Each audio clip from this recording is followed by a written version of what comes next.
चुनाव का माहौल है और इसी बीच दिल्ली के मुख्यमंत्री अरविंद केजरीवाल गिरफ्तार हुए। गिरफ्तारी के बाद दिल्ली के मुख्यमंत्री दिल्ली को जेल में से ही दिल्ली को चलाने की बात कर रहे हैं और भारतीय जनता पार्टी इसे भी लेकर के हमलावर है कि एक व्यक्ति जो जेल में है वह दिल्ली को कैसे चला सकता है। आज हमारे साथ प्रमोद गुप्ता हैं जो यमुना विहार से निगम पार्षद हैं, पूर्व जोन चेयरमैन रहे हैं, स्वास्थ्य कमेटी के अध्यक्ष भी रहे हैं दिल्ली नगर निगम में। इनसे बात करते हैं कि भारतीय जनता पार्टी का जो ये कहना है कि अगर मुख्यमंत्री जेल से प्रदेश को नहीं चला सकता है, अगर वो चलाता है तो संवैधानिक ऐसी कोई बाध्यता नहीं है, तो दिक्कत क्या है? देखिए, दिक्कत मानसिकता की है, दिक्कत समाज को मैसेज देने की है। आप क्या कहना चाहते हैं? लालू प्रसाद यादव जो कन्विक्टेड है यानी कि दोषी हैं, वो आरोप नहीं है, दोष सिद्ध हो चुका है, बल्कि सजा याफ्ता है, जेल काट के आ चुके हैं, जिनकी आप सोनिया गांधी जी की फाइलें लेके घूमते थे, जिस शीला दीक्षित के साथ आप पुलंदा बना के घूमते थे, सोनिया जी को 2 दिन इंट्रोगेशन करो सब बोल देंगी, आप ये बोलते थे। आज आप उनका हाथ में हाथ पकड़ के खड़े होते हैं। आपकी वैचारिकता में भिन्नता है, आपके सिद्धांतों में भिन्नता है, मगर एक सिद्धांत सिर्फ मैच करता है जो सबका साथ में है, और वो साथ है सबका भ्रष्टाचार। मिलजुल कर सारे भ्रष्टाचारी अल्टीमेटली सारे मुद्दे छोड़कर, सारी विघटन छोड़कर, सारे आपसी मतभेद छोड़कर भ्रष्टाचार के मुद्दे पर एक हो गए हैं। भ्रष्टाचार हटाने का नहीं, भ्रष्टाचार करने के मुद्दे पर एक हो गए हैं। चाहे शराब बेचो, चाहे चारा बेचो, चाहे लोगों के कफन बेचो कोरोना में, चाहे ऑक्सीजन बेचो, मगर आप लोगों को लूटेंगे, ये विषय आपने बड़ा स्पष्ट कर दिया है। और हद तो ये हो गई कि जहां तक मेरी जानकारी है, आप भारत के ही नहीं, शायद दुनिया के शायद पहले ऐसे मंत्री मुख्यमंत्री होंगे जो पद पर रहते हुए एज ए मुख्यमंत्री जेल के अंदर है। लालू प्रसाद यादव भी जेल में जाने से पहले इस्तीफा देकर राबड़ी जी को बना के गए थे। आपने तो उनकी भी सारी स्थितियों को लांघ दिया। आप जेल में भी है, मुख्यमंत्री का पद भी रखे हुए हैं, और अपनी राबड़ी जी को भी लोगों के आगे कर रहे हैं कि वो आंसू बहाए रोज जाके। जी, एक ये भी बात है कि जिस तरीके से आम आदमी पार्टी का कहना है, अरविंद केजरीवाल खुद कह रहे थे, जो कहते रहे हैं कि शराब घोटाला नाम की कोई चीज ही नहीं है, यह पूरी तरीके से भारतीय जनता पार्टी के द्वारा आम आदमी पार्टी को और अरविंद केजरीवाल की राजनीति को खत्म करने के लिए बनाया गया एक जाल है। एक बात है। दूसरी बात यह है कि जो जिन आरोपों में आम आदमी पार्टी के नेता जेल गए, कल संजय सिंह को जमानत मिली और अभी भी आम आदमी पार्टी को ये उम्मीद है कि अब धीरे धीरे जमानत मिलनी शुरू हुई है। ईडी कोई सबूत पेश नहीं कर पा रही है, तो क्यों नहीं इसे राजनीति से जोड़ करके देखा जाए? नहीं, बिल्कुल मैं इसमें आपसे बेइत्तेफाकी रखता हूं। संजय सिंह जिस केस में भी बंद थे, वो ये केस नहीं है, वो शराब घोटाले केस नहीं, मनी लॉन्ड्रिंग का केस है। जिस केस के अंदर बंद थे उसमें ईडी ने अपोज नहीं किया। मैं ईडी से भी इस बात पर, मेरा व्यक्तिगत अगर देखा जाए तो मैं ईडी की इस बात से सहमत नहीं हूँ। ईडी ने अपोज नहीं कहा, कोर्ट ने इवन वार्निंग दी है और कहा है कि क्योंकि ईडी अपोज नहीं कर रही, इसलिए हम इस जमानत को सशर्त दे रहे हैं, और बहुत सारी रिस्ट्रिक्शन लगाई हैं, बाहर नहीं जाएंगे, पासपोर्ट जमा करेंगे, बहुत सारी, स्वास्थ्य का विषय है या जिस विषय को भी ध्यान में रखते हुए एक बात। और ये स्पष्ट किया है कोर्ट ने कि यह जमानत दूसरे विषयों पर ताकीद नहीं होगी, ये कहा है कोर्ट ने, टिप्पणी की है। तो पहली बात तो ये अलग विषय है। अभी संजय सिंह इस घोटाले के अंदर तो अलग मुकदमा है, उस अलग मुकदमे में दोबारा जेल जाएगी, उस अलग विषय पर जाएगी, वो अलग विषय है, ये अलग विषय, दोनों को जोड़ा नहीं जा सकता। एक बात।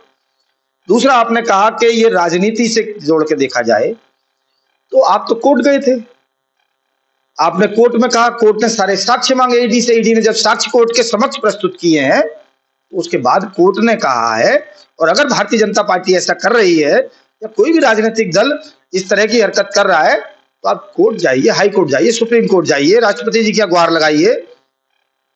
क्या देश में संविधान नहीं है? क्या संविधान मोदी जी या भाजपा के कार्यकर्ता लिख रहे हैं?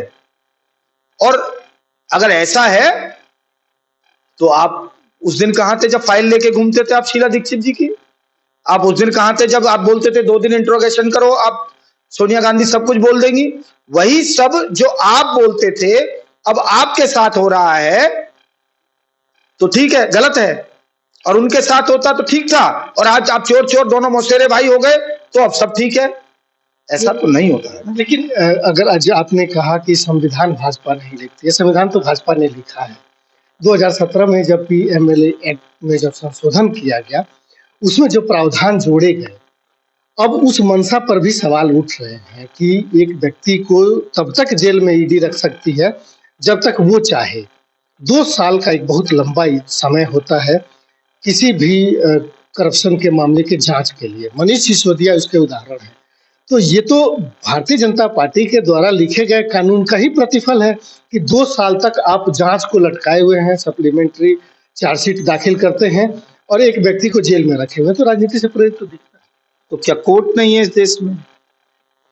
क्या ईडी के ऊपर कोई अलग चीजें नहीं? ऐसा बिल्कुल नहीं है। ये सिर्फ देश को भ्रमित करने की राजनीति कर रहे हैं, क्योंकि अब बड़ा स्पष्ट हो चुका है। अब 2 तरह के लोग हैं या 2 तरह की राजनीति है। एक वो जो सिद्धांतों पर चल रही है, जो ईमानदारी पर चल रही है, जो न्याय पर चल रही है, जो कानून पर, सरकार पर, कानून पर, कोर्ट पर, संविधान पर विश्वास करके चल रही है। यहीं पर मुझे कौन सा सिद्धांत दिख रहा है? अगर मैं विपक्ष की जो आप लोग बात कर रहे हैं कि वो भ्रष्टाचार में लिप्त है, तो भारतीय जनता पार्टी का भी तो भ्रष्टाचार पर कोई बहुत स्पष्ट मत नहीं दिख रहा है। अगर उदाहरण के तौर पे अगर मैं बात कहूं तो एक तरफ आप अरविंद केजरीवाल हो, हेमंत सोरेन हो और जो दूसरे नेता है उसको अरेस्ट किया जाता है, वहीं दूसरी तरफ जो भ्रष्टाचार के ऊपर चाहे प्रफुल्ल पटेल हो, वो महाराष्ट्र के 2 छगन भुजबल हो, अजित पवार हो, हेमंत विश्व शर्मा हो, ऐसे कई लंबे नेताओं। सवाल भ्रष्टाचार सिर्फ नहीं है। एक व्यक्ति दोषी है, एक व्यक्ति पर आरोप है। आप बात को समझिए। क्या लालू प्रसाद यादव दोषी नहीं है? क्या वो कन्विक्टेड नहीं है? क्या उन्होंने जेल नहीं काटी? ये हिरासत में है, जेल में नहीं है अभी। इन पर आरोप है, वो आरोप सिद्ध हो चुके, जेल काट चुके, तयशुदा सजा याफ्ता मुजरिम है, और आप उसका हाथ पकड़ के खड़े हैं। आप क्या समाज को मैसेज दे रहे हैं? आप सुचिता की बात करते थे। भारतीय जनता पार्टी भी तो प्रफुल्ल पटेल को उड़ैन घोटाले में तो वो आरोप की जब जांच, आरोप तो किसी पर भी कुछ भी लगाया जा सकता है, और उनकी जांच हो रही है साहब, उनकी जांच हो रही है, निष्पक्ष जांच हो रही है, वो अलग बात है। भारतीय जनता पार्टी ये कहती है, आज हमारे नेता माननीय मोदी जी कहते हैं कि हम अपने सिद्धांतों पर चल रहे हैं, अपनी नीति और नीयत को साफ करके चल रहे हैं। क्या आपने अभी तक भारतीय जनता पार्टी को 10 साल केंद्र में राज करते हो गए, आपने 10 साल के अंदर कोई भी आरोप लगते देखा? सरकार के ऊपर कोई घोटाला किया? यहाँ तो चारा भी नहीं छोड़ा साहब। एजी, 2G, जीजाजी, पता नहीं क्या क्या दुनिया। आरोप की जांच कौन करेगा? आरोप लगना और आरोप की जब जांच होगी, आरोप निकल के आएंगे। सीएजी के 16 में से 14 रिपोर्ट अभी तक पार्लियामेंट में पिछले साल टेबल नहीं हुआ, तो जांच कौन करेगा? कैसे पता चलेगा कि घोटाला हुआ कि नहीं? बहुत सारी चीजें हैं, और चीजों को एक प्रक्रिया होती है, उसको होने में समय लगता है, मगर जो तय है, जो सबको दिख रहा है। मैं भारतीय जनता पार्टी के कहे लोगों की बात नहीं मान रहा, मैं अरविंद केजरीवाल जी की ही बात मान रहा हूं। अरविंद केजरीवाल जी का यह कहना था कि आरोप लगने से कुछ नहीं होता, हर चोर अपने आप को ईमानदार बताता है। आप उठा के सोनिया जी को 2 दिन जेल में डालो, इंट्रोगेट करो, बताएंगी। तो वही तो सिद्धांत हो रहा है उनके साथ, तो उनको क्या आपत्ति है? वो कहते थे कि मैं तो जूते की नोक पर रखता हूं, मुख्यमंत्री पद को त्याग पत्र के देते, तो वो त्याग पत्र क्यों नहीं दे रहे? ये तो वही कहते थे ना साहब, वही तो देश के विरोधियों के साथ मिले हैं, वही तो देश के दुश्मनों के साथ जाके खालिस्तानियों के साथ मीटिंग कर रहे थे अपनी राजनीति के लिए। वो ये नहीं कहते थे कि मैं इस राजनीति का हिस्सा हूं। वो कहते थे कि मैं तो एक साफ शुद्ध और पवित्र संगठन बना रहा हूं जो इस तरह की परंपरागत राजनीतिक से दूर रहेगा। तो आज आप क्या कर रहे हो? जिसको आप बुरा बताते थे आपने तो उसके भी रिकॉर्ड ब्रेक कर दिए, लालू जी के भी, आपने तो सोरेन को भी रिकॉर्ड ब्रेक कर दिए, आपने तो सारी सिद्धांत सारी नीतियां खोल के लोगों के सामने रख दी है। अब किसी को भी ये मानने में कोई गुरेज नहीं है। आप मुझे ये बताइए ना कि 2% से 12% क्यों किया गया? क्या ये जनहित में था? आप ही तो कहते थे कि कोई शराब का ठेका खुलेगा तो गांव और तालुका से जाकर राय ली जाएगी एक एक व्यक्ति से। क्या राय ली गई? आप कहते 10 से 12 राज्य के लोगों को लाभ क्यों? आपको लाभ देना था तो मेडिकल में देते ना लोगों को। आप 5 लाख रुपए की मोदी जी की योजना क्यों नहीं दिल्ली के अंदर लागू करते? गरीब लोगों को लाभ मिले स्वास्थ्य का, उसे रोकने से क्या आपको लाभ है? सिर्फ राजनीति। और शराब देने से क्या लाभ है? 25 वर्ष से 21 वर्ष की आयु बालकों की क्यों की गई? क्या आपको लाभ? आप अधिक से अधिक लोगों को शराब पिलाना चाहते हैं। क्यों? क्योंकि वो तरक्की और उन्नति की बात युवा भूल जाए। आपकी मानसिकता ठीक नहीं है, आपका आचार विचार ठीक नहीं है। भ्रष्टाचार तो छोटा विषय हो गया। भ्रष्टाचार तो लालू ने भी किया, कांग्रेस सोनिया ने किया, राहुल ने किया, सारी करते चले आ रहे हैं। आज भ्रष्टाचारी बनाम ईमानदार का झगड़ा नहीं है, तो हम बहुत पहले से लड़ते आ रहे हैं। आज तो भ्रष्टाचारी शोर मचा मचा के कह रहे हैं मैं चोर हूं, मैं चोर हूं, मैं चोर हूं, और ये भी चोर है, वो भी चोर है, वो भी चोर है। वो अपनी चोर होने से आपत्ति नहीं कह रहे, वो तो कह रहे हम सारे चोर एक हैं, आप हमें गलत जेल में कर रहे हो। अरे भाई ये कौन सी बात हुई? आप चोरी करोगे जेल में जाओगे। और मोदी का संकल्प है, भारतीय जनता पार्टी के कार्यकर्ता का संकल्प है कि कठिन से कठिन किसी भी कीमत पर छोड़ेंगे नहीं। ये ध्यान रखें।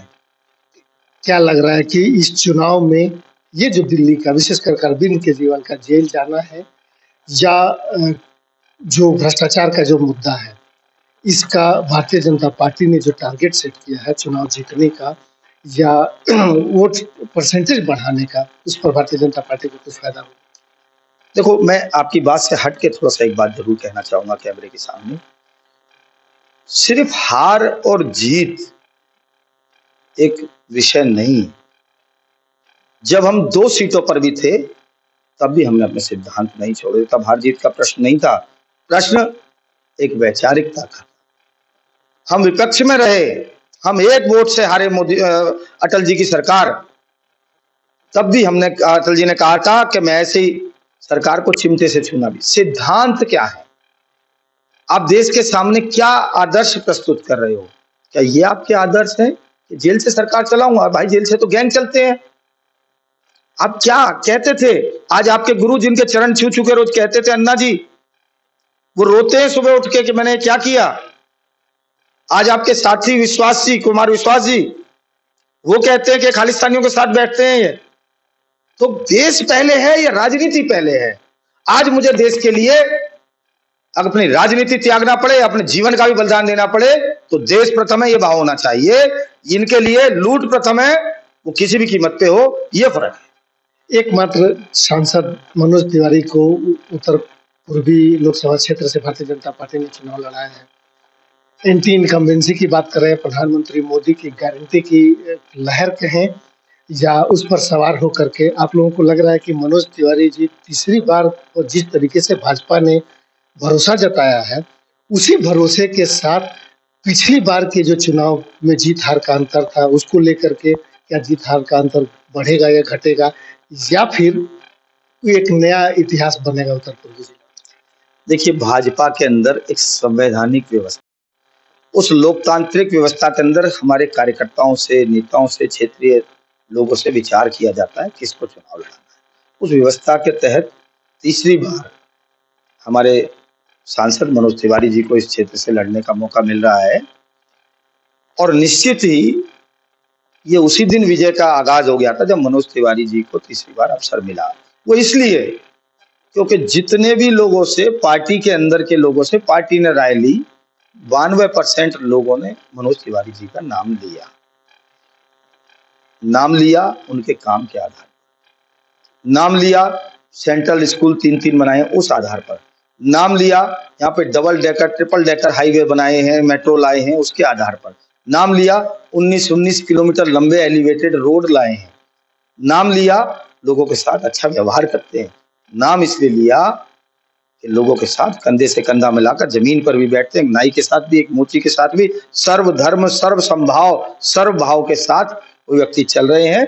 और निश्चित ही उनका चयन बड़ा सोच समझ के किया गया। हमारे यहाँ स्वयं में लोकतांत्रिक व्यवस्था है। हमारे यहाँ नेहरू जी की बेटी, उनकी पुत्री, उनका बेटा, उनका परिवार, ये व्यवस्था नहीं है। कोई एक परिवार चयन नहीं करता, एक ऑर्गेनाइजेशन चयन करती है।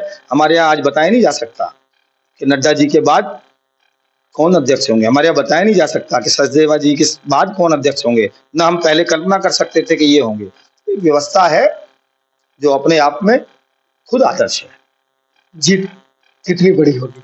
5 लाख पार, कोई संदेह ही नहीं। ठीक है, बहुत बहुत धन्यवाद। तो ये थे प्रमोद गुप्ता, जिनसे हम बात कर रहे थे अरविंद केजरीवाल के गिरफ्तारी के ऊपर, दिल्ली की राजनीति के ऊपर और भारतीय जनता पार्टी और विपक्ष के राजनीतिक सिद्धांतों के ऊपर।